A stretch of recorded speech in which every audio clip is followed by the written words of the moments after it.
ఎప్పుడు మొదలైందో తెలుపగల తేదీ ఏదో గుర్తించేందుకు వీలుందా?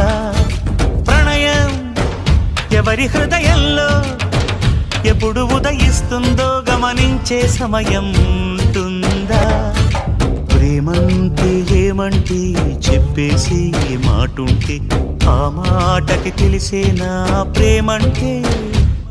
అది చరితలు సైతం చదవని వైనం, కవితలు సైతం పలకని భావం, సరిగమలెరుగని మధురిమ ప్రేమంటే.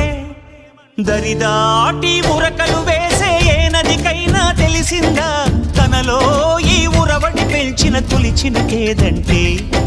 సిరిపై రై ఎగిరే వరకు చేనుకు మాత్రం తెలిసిందా తనలో కనిపించే కళలకు తొలి పిలిపేదంటే?